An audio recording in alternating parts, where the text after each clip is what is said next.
Like all software, Alyvix has a bit of a learning curve. Part of that is learning the best practices you should follow to make sure your test cases work properly. In this video, I'll slowly walk you through building a test case and point out those best practices. It's important to go slowly here so I can talk about why we do things in a certain way. I also want to use a production build as an example to make these best practices easier to remember. So get some coffee or tea, and let's look at the best way to build a CRM test case in Dynamics 365. If you're watching this video, you already know what monitoring is, why you would want to monitor something, and you know about the IT systems that people are likely to monitor. Beyond that, you probably know a little bit about synthetic monitoring, service checks like this one, and even Alyvix itself.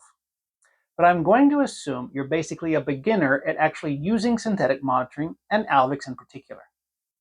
Remember that it's the job of synthetic monitoring to find out as quickly as possible when there's a service outage that prevents users from carrying out their tasks. So let's go through a typical application to see the right way to create a test case. Let's begin right away with our first set of best practices, having to do with starting up.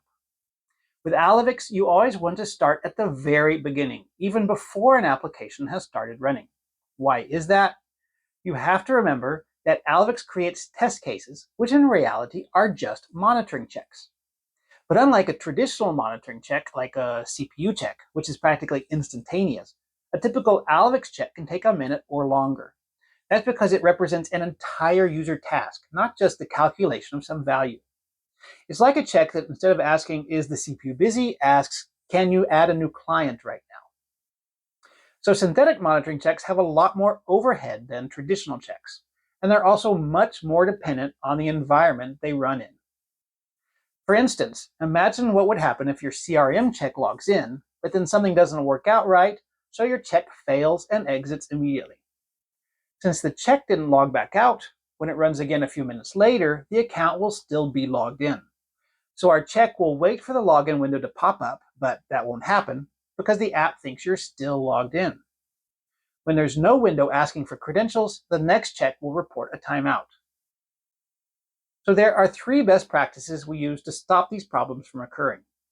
In a production environment, you have to worry about interference with the GUI, like if another application is running and covers up our window, or a remote user is using the mouse, or a system dialog pops up on top. All of these can make an Alyvix task step fail because it won't be able to see the application GUI if it's covered up by another window. So the first best practice is to make sure there's as little interference as possible. Run your critical checks on a dedicated machine. Second, we don't want to start with the app already open. Launching it is part of the test case, and the user should be logged out of the application. So here, the best practice is to make the first step launch our application, and we'll do that in a minute. Third, we have to remember that at the end of the test case, we need to be sure everything is logged out and restored to the initial state, especially if something went wrong during the check. So now that our interface is clean and the app is closed, we're ready to build our test case by launching Alyvix Editor. I like to use a simple batch file like this.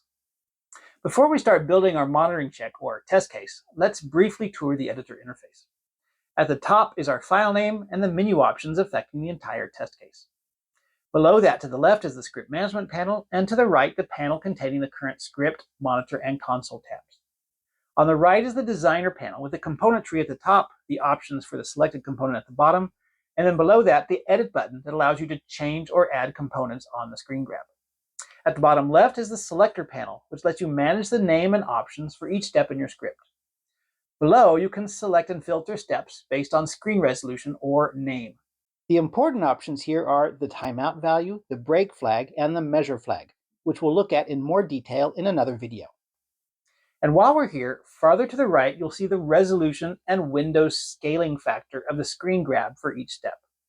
It's important to know that these need to match the resolution and scaling of the screen where the test case is running, not where Alyvix Editor is running. So be careful if you're using something like Remote Desktop that has a different resolution and scaling factor than the device where you built the test case. Okay, now that Editor is up, it's finally time to launch the application we're going to use. We're not going to launch it by hand, though. There are several ways we make Alyvix do this. Have it click on an entry in the Start menu, or make Alyvix click on an icon in the app tray or desktop, but the best way is to select the full path within Alyvix itself. If your app is browser-based rather than a native program, be sure to use the path to your preferred browser executable instead. All right, let's get this party started. Our first step is we need to add a screen grab. Well, at this point, you might be asking yourself, why? I mean, our app is not on screen. There's nothing to see. Why make a copy of the Windows desktop? We need to because any action Alyvix carries out in the OS or app GUI has to be part of a step or transaction, which always includes a screen grab. If the desktop is ready, like mine is here, you don't have to set a grab delay. You can just press the Add button. Now the screen grab component has been added at the top of the designer panel, so we can add the launch action to it to show Alyvix how to run our app. To insert the path to the app's executable, we make sure the main component at the top is selected and go down to the bottom of the designer panel, changing the action in the call field from none to run. Then click on Select to open the File dialog to choose a full path to the app or browser executable like this. While we're here, we can also add some command line options to pass to the app when it launches. And now we've arrived at our next 3 best practices. First, if you're using a browser-based service, you can pass the URL as a parameter to the browser, so that page is loaded automatically, as shown in this online tutorial. But browsers will also store credentials and automatically log you in without asking. So another best practice is to use private mode to stop that from happening. Third, in Alyvix, we don't want windows to be different sizes or in different places at each run if we can help it. We'll get into more detail in a later video, but for now, another best practice is to maximize the window to full screen as part of the first step. You could have Alyvix do this by double-clicking on the Windows title bar, but remember that many apps like browsers also have command line options to maximize the screen on startup. Launching our app with the run command and command line options like this allow us to verify in that same step that the application has in fact launched. How do we do that? First, we need Alyvix to run this step, because that will actually launch the program. To do that, go to the selector panel and give our new step a name, something like Launch CRM. Then press the little black play triangle next to the name. This runs just this particular step, ignoring the script in the scripting panel. And since the call field is set to run, Alyvix launches our program. So now we have the apps GUI that we need for the rest of this step. So let's go back to Alyvix Editor again to set up the verification part. We want our screen grab to show the launched application rather than the desktop, so we need to update it. That's easy to do, and since we're modifying our screen copy, we don't want to use the Add button. Instead, press the Grab button in the selector panel and then immediately press Escape. Alyvix will update our step's existing screen grab with the current screen without changing any of the existing components or options. You can also see that it updates the step's thumbnail in the selector panel.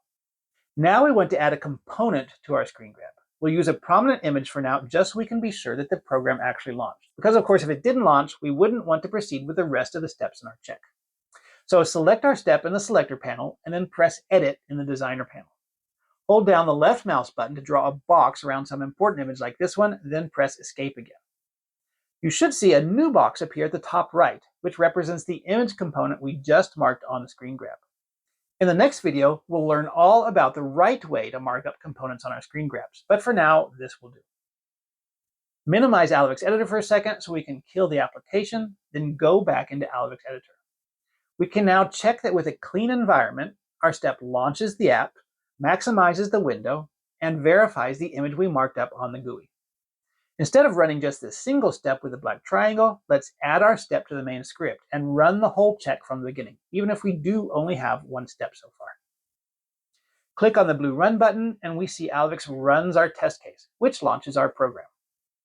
When it finds the image rectangle on the screen, it immediately returns to Alyvix Editor with the console panel open, showing the timing data, telling us how long it took for our step to finish. But we'll look at that in more detail in another video. To sum up, here's our list of best practices for today. See you soon for part 2 in this series.